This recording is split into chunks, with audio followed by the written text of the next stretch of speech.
Welcome to Subscription Prescription, the podcast where you get the information you need to scale your subscription program.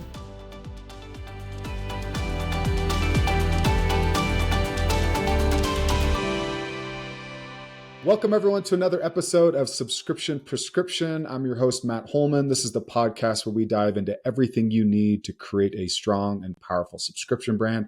I'm really excited to be joined today by Jimmy Kim, the founder and CEO of Sendlane.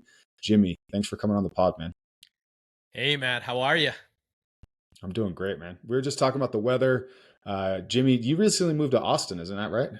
I did. It's actually beautiful out here. February is apparently a good time of the month, 70 degrees. It feels wonderful. Yeah, and I'm in Utah and it hit 50 today, so it's actually kind of nice for that, although I'm still wearing a sweatshirt because it just feels so cold in my house.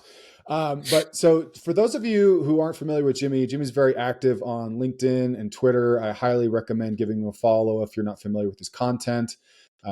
He does a ton of work educating and helping people do better at email and SMS. And for anyone listening to this podcast or watching this podcast, I know that you're sending emails, you're sending texts.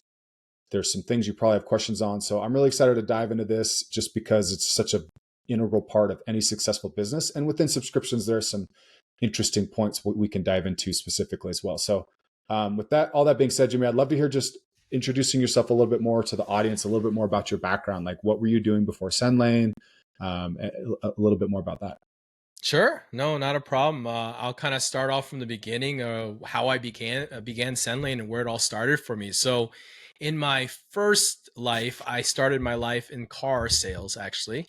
Okay. And in 2008, when the .com recession, whatever, that was the mortgage recession, I guess, occurred, I looked around for the next move that I wanted to do, and I found a beautiful life of online marketing. And I started my life as actually an affiliate marketer back in 2008, really when I made my first dollar online, learning that you could make money. And I learned the beauty of email in 2008 as well, when I learned that you could congregate a tribe of people that are like-minded in a certain vertical or a want and niche, whatever that might be. And then you can send them something and they would click on it and they'd purchase, and then someone would pay me money behind it, right? That was how I learned that the internet was a wonderful place. That's how it started for me, that you could get people to buy things without actually talking to them, right?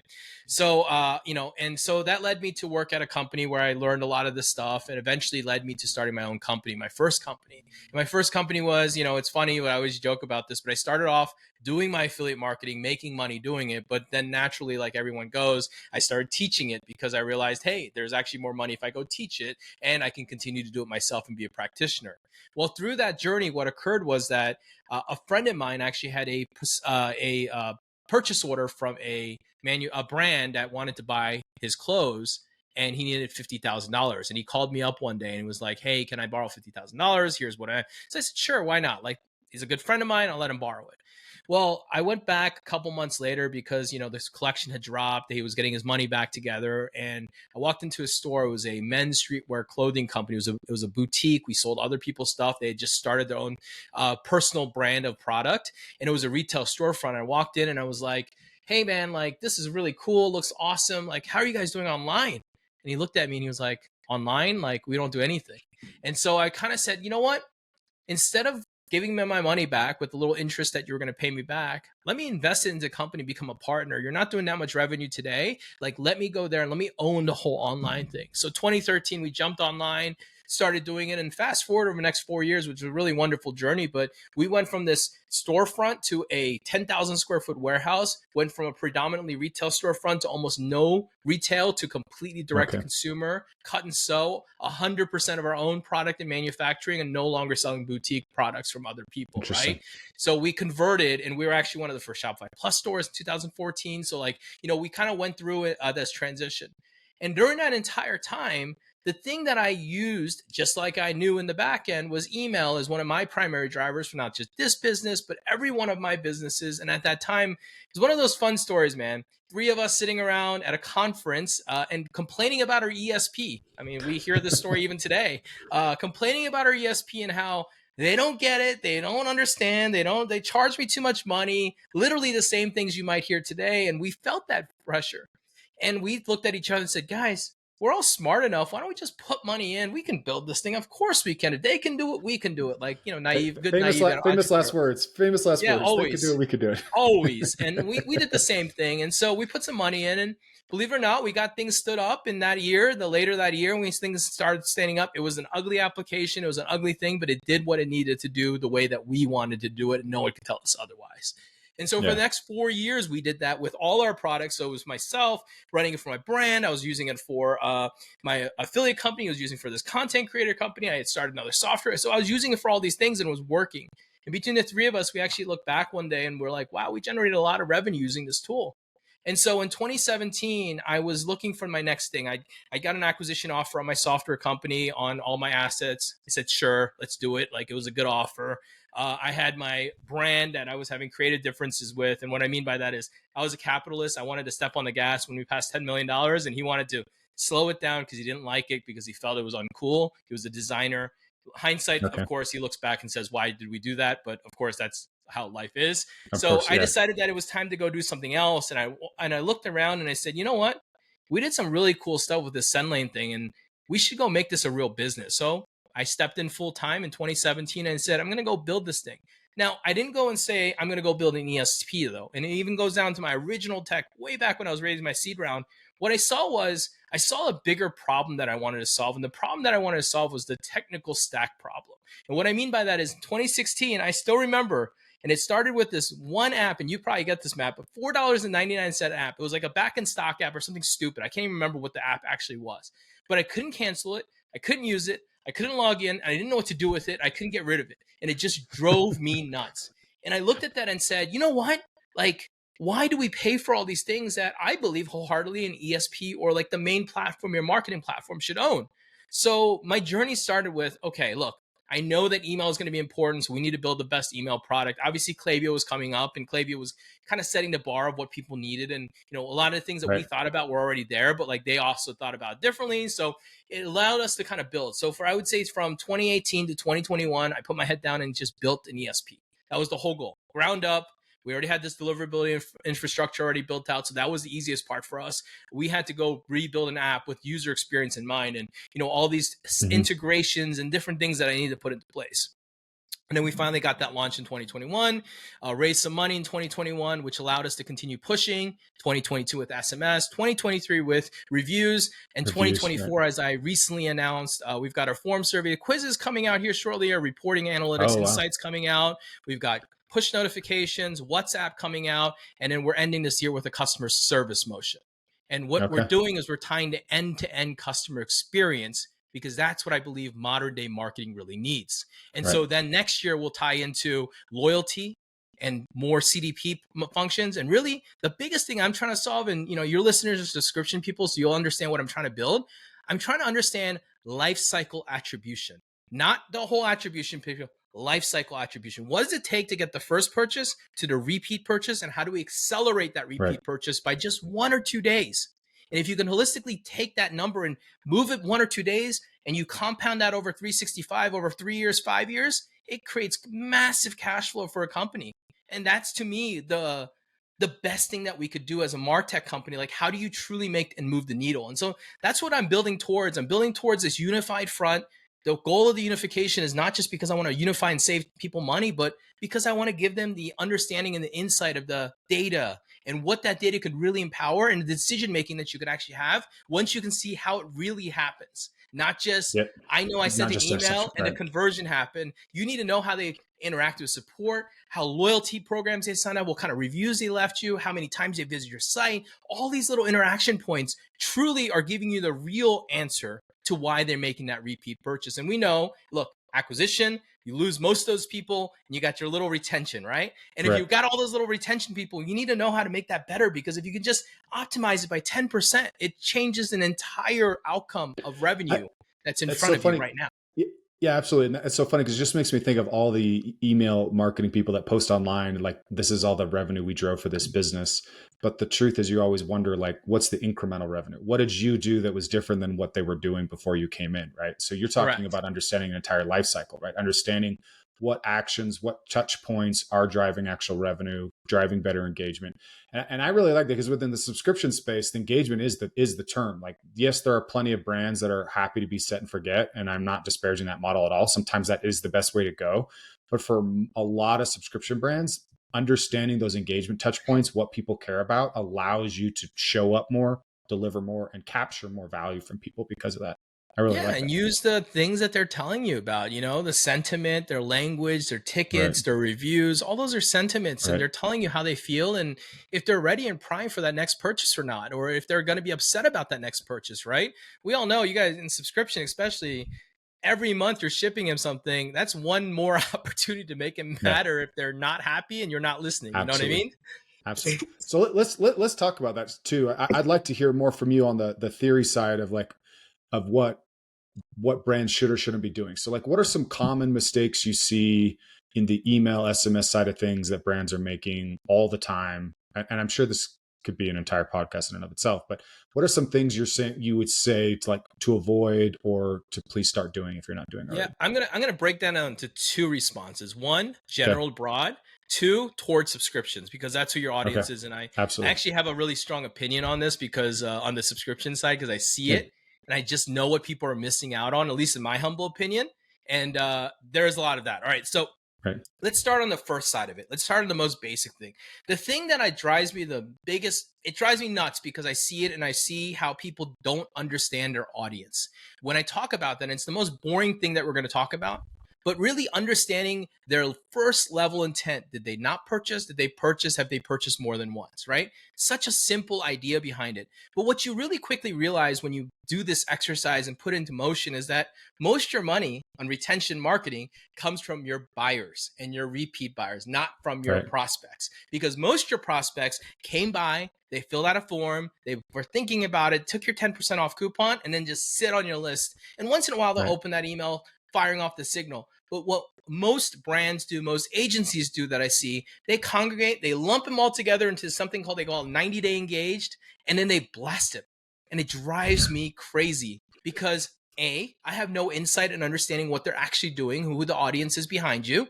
B, you don't know where the money's coming from. You just know that this general group of engaged people are giving you money. But that's not the truth. Ultimately, if you look at almost any brand and you do this test, you're going to see your customers are the ones that give you the majority of the money, and the prospects are not going to give you a lot of money. Three, Okay. the data, right? We have so much more data, Matt, in our hands, and people don't use the data that's already available to them these days. Like, we're not changing and evolving fast enough with the data that's at our type because people don't know what to do with it. And I think it Right. starts primarily with the audience. Now, with that, right, what I tell people from that answer of like, okay, this is the problem, how do I solve it? Well, it's a really easy one. I always talk about it. And it starts with just sending more email or sending more SMS. What I mean by that is your prospects, you should send them as much as you can send them to either get them to buy or get off your list. Because Right. effectively, they are negative ROI until they do something. They need to buy or unsubscribe so you stop wasting credits on them. And I really believe Okay. that. And what I mean that is, I don't mean to spam them. I'm not telling you to mail hundreds of times a day. I mean the consistency and the cadence. If you mail your Right. customers 2 times a week, you should be mailing them 4, 5, 7 times a week, keeping them pushed until they make the buy, and then you slow down. Okay, so that's on the first side. But now we flip to the subscription side. And the subscription side is even more funny to me, Matt, because most subscription brands, I always ask them, why are you excluding your subscription people from your marketing emails? And they're always like, well, we don't want to bother them. We don't want to upset them. We I'm don't like, want to but drive they want to know cancellations. what they want. These are your most loyal buyers who have committed to your subscription. Sell them more. So my biggest thing I would give you right now, Matt, the biggest problem I see with subscription brands, they don't try to sell the customer that's already bought in and wants to buy more. As Yep. simple as that sounds. Even large brands, when I audit their accounts and I ask that, like, okay, so what are you differentiating in campaigns? And a lot of times they're excluding them, like you say. All right, well, where's your subscription specific upsell flows? None. Like, None. well, looking in their data, you find out, hey, do you know that all these people that bought product A from you, about 20% of them have actually also bought product B as well? And you could upsell that into everybody else. Yes, that is a huge place to start winning. And I think, well, what would you say to then this other trend? Because I know when SMS was first like picking up steam a few years ago, I mean, everybody was talking about how it was going to replace email, right? Which has obviously not happened and is not going to happen. If anything, it's going to be going away, and WhatsApp is going to take it over. But which is again a whole nother discussion. But a lot of brands are reluctant to send SMS because they feel like it drives up to subscription customers specifically because they're worried about it driving churn, right? So like Yep. somebody's going to get that message as a reminder, they're going to cancel. Do you see just I mean, I know what I always say as a response to that type of question, whether we're talking email or SMS.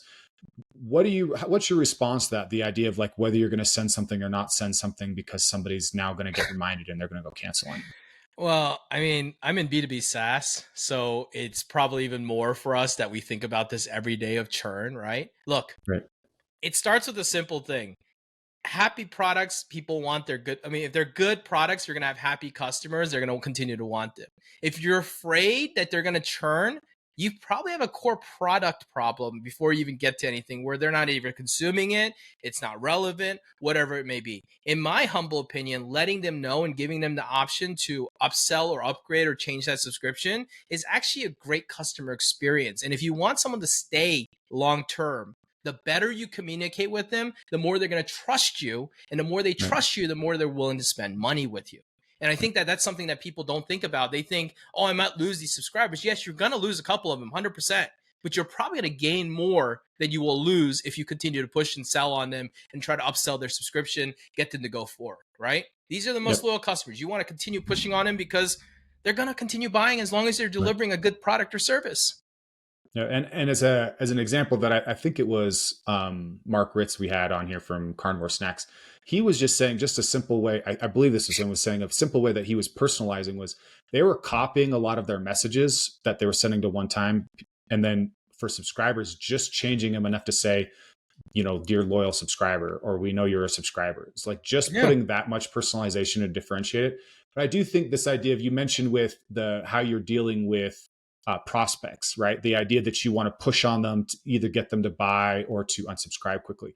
I really like that. And the reason is, well, two things. One is a really common, well, a not so common, unfortunately, but a good adage in sales is you want to get to a no as quickly as possible.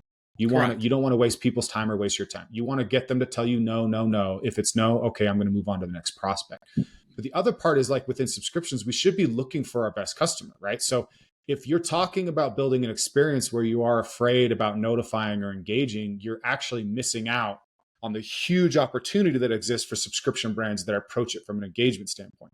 I'm looking for the best customers. If you left and you left because something was wrong, I can make an improvement. If you left because you didn't like it, that's fine. I want to find more of the people that are going to stick around and buy more. Yeah. And that's that to me is the biggest missed opportunity in subscriptions is they're not driving up average order value. They're not increasing Exactly. the lifetime value of the customer through upsells or other means. So I really appreciate you bringing that Yeah, up. 100%, man. I trust me. Every one of these subscription brands are that are even on Sendlane. I tell them all the time, I'm like, why are you excluding? Why are you excluding subscribers? And they always tell me the same thing. We don't want to bother them. It's like they want to be bothered. They want to Right. know about your new product. They want to buy more of your product because they Right. like you. That's why they spend money with you. Yeah. You don't have And they to do can, it in a negative manner. right. You can do it in a very positive manner, letting them know, be friendly. But look, they bought one way. Why would you expect them to leave just because you're trying to sell them more? I know I wouldn't Right. leave with all my Yeah. subscription brands that I follow. And if they really want to unsubscribe from marketing message, they can unsubscribe from marketing messages without actually unsubscribing from the product. Like I've used Cool. Dollar Shave Club for years and I've literally never bought another product. And I don't like getting all the spam. I just Yeah. get my razors, replacement razors. They're not going to churn. They're not going to lose me because they're sending messages. Right? No. They're going to lose me because another better product comes along. Like that's what's Correct. going to happen. So I like Correct. that. So, Jimmy, would you explain something to me? Something you've talked a lot about online is this driving action based um, like marketing through email and SMS, essentially like trying to build campaigns around whether somebody's clicked something or not, or because they've Sure. clicked something not purchased. Could you unpack that idea for everybody here more? Because I think can be really impactful. Yeah, absolutely. So I talk about this a lot because I look at the playbook and I look at the evolution of that playbook. And, let's be honest, like let's chase from the start. Everyone chases open rates, even though everyone in the back of their head knows that open rates are flawed, but they like to chase them because they're pretty big numbers. Right. And then they like to chase attributed revenue because of all the revenue side of things. Those two things to me are like, okay, a false data point, and then revenue. Yeah, it's driven from the email, but really it's driven from your PDP, your landing page. The conversion happens over there. So you're not really driving that. You're driving one thing between those two elements, which is the click, which is driving that targeted traffic.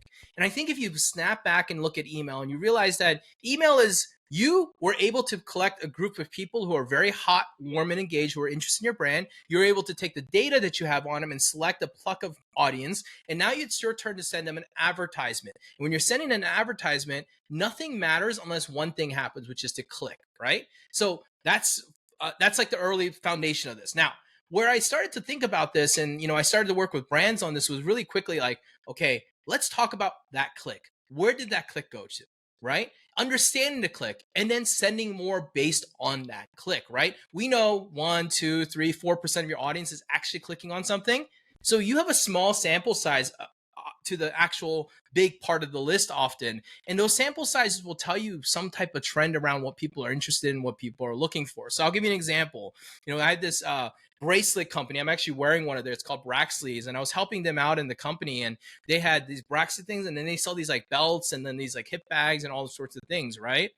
And I was like, okay, guys, we're going to do one thing first. And the first thing was, I'm going to tag every one of your links based around, let's say the belts, the bags, on all these things. We're going to go and tag him. What it's going to tell us first is what they might be interested in, right? So we went off and we tagged them all.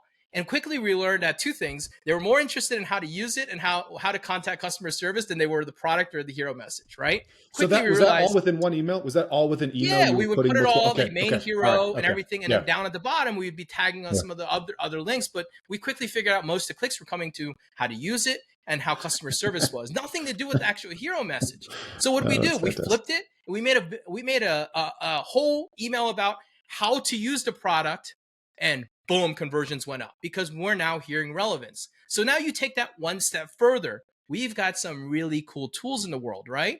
Why can't you take the tool that you have, knowing what you're going to tag and what that identification of that campaign is, and being able to follow up on that click? Because why does abandoned carts work? Why do browse abandons work? It's because you're reminding people. And oftentimes number one reason people didn't buy and convert is they got busy. And it's not because of anything else, but because of life. We're walking down the street, we got a mobile phone, we're checking email, and then you get pulled over. Or you get an SMS and it does the same thing, right? So like effectively, what I talk about on the internet a lot is A, there's the click is the thing you should drive on. B, there's a contextual data behind that click of why they clicked on and what they're interested in. And C, send them more about what they're clicking on, because that's probably how you're going to close them. They're already telling you, I want the red dress. I want the red dress. Why are you going to send the blue dress tomorrow? Makes no sense. I love this for subscription brands. I mean, there's some that I'm working with right now that this should actually be like, because a lot of the places that I start is with the post-purchase survey point, right? Because like for me, within subscription brands, the thing that I get into all the time is they very rarely understand use case. So just the most simplest basic one is, let's say your hair loss. Like you selling a hair loss supplement to help people like keep their hair longer. Okay, as a brand, most brands I talk to are like, hey, we know why everybody buys it. They're buying it because they don't want their hair to fall out. Okay, well, do you know if they're a man or a woman? Do you know if they're old, if they're young? Do you know if they're single or married? Do you know if they're recently divorced and they're trying to date again? Like you don't know any of this stuff, right? Like, is it a self-esteem issue? Is it a professional issue? And so post-purchase is a great place to start, but now you've got me thinking of like mad scientists, like sending in, because the other part I think most brands don't do is they don't do onboarding emails to subscriptions. They don't send them information about the product, how it works, how to manage a subscription. And from what you're saying, you could actually layer in some tests there where you could start to understand where what they're clicking on, to understand more about the types of like their need related to that product and what they would be more interested in hearing from you. So in this hair care thing is like, hey, if we're talking about, I don't understand hair loss, well, now I have this huge informational series I can send, which allows me also to include other products I have as part of that upsell process. I love that idea. Getting contextual, understanding the context behind some of those link clicks. Yeah, why are they clicking in? Why are they driving? We know that the PDP didn't convert them, so something disconnected. Why? Right? And we need to Right. go find out that. I mean, I did this with Obvi, which is Ron Shaw's company. Same thing. We put like, hey, these are the things it does, and we hyperlinked every one of the things, fat loss and sleeping, and all these things for collagen. Quickly, we learned that most people are here for the weight loss, not for anything else. So we stopped talking about those other Right. things. They're benefits, Exactly. but they don't care. Stop leading with it. Lead with what they Exactly. care about, and talk about more of that. And Yep. that's really the big thing that I'm seeing in the market that people don't seem to understand. How do you take another layer? It's also truly works on SMS, Matt. Like with SMS, you get one link, right? You get one thing to really tell them. And most people don't click on him. So the ones that click on a certain link is probably telling you that was important enough, That that was that was a important. main important thing. And you should have that, and then be able to cross communicate that with an email, for example, or follow them up with another SMS like, hey, Matt, thanks for checking out the hair loss things. We've got 15% off. Like, it suddenly feels more tailored and more relevant because Absolutely. I'm already interested in it. I remember it. And now they've sent me a reminder to come buy it. Right. It's Absolutely. most of the time, the reason why people don't close is because they weren't asked enough. And that's why I Yep. always tell people, send more emails, send more messages. And I don't mean spam the world. I just mean Sure. we get scared as marketers, founders, owners of companies that we're doing too much, but we forget that they have 180 emails and 190 Right. SMS every day. And if you're getting a 30 to 40% open rate, which is, not that bad, that means 1 out of 3 people on your list are opening the email. How many of them are actually reading it or would remember it? It's going to be Yeah. like single digits. So I send can't again. remember half the emails Yeah. I got today, Matt. Yeah. I don't even Yeah. remember what I got. Well, and social's the same way. It's like, you have one post that recycles each week. So I remember that one because it cracks me up, which I'm going to bring up in a little bit. But the idea is like the idea that I'm going to remember something that Jimmy said about email 2 weeks ago is silly. Like Yeah. he's going to post it again. It's going to feel new. And even if it's the exact same post and I remember it as the exact same post, if I'm spending the time reading it, it's just reinforcing that idea to me. Yeah. So I think everyone listening should remember that. With the Obvi example is a great one of this too, is if you start to identify what people care the most about subscribing your product, that's actually the secret to retention. Because then when you're Correct. sending an email upcoming order notification, you mention weight loss. When you want to do something with unboxing, you can mention weight loss. When you're going to roll out new products, you can talk about weight loss because that's the core value that people care about. And that's how you keep people around longer, is reminding them of the reasons why they subscribe and what they care about your product. So Yeah. another really great one. The social post, I will say this, Jimmy, I really loved your marketing strategy. And it's funny too, because in the world of SaaS, we all think that a brand just comes out of nowhere, right? Like, oh, Sendlane just suddenly existed in 2022. Obviously, Yep. you were doing a lot with that for 5-6 years before that. But I will say this, 24/7 support. And every weekend, Jimmy has a post that goes up, happy weekend, happy Saturday, happy Sunday to everyone except my competitors who don't believe in 24/7 support. Yeah, the reoccurring message, right?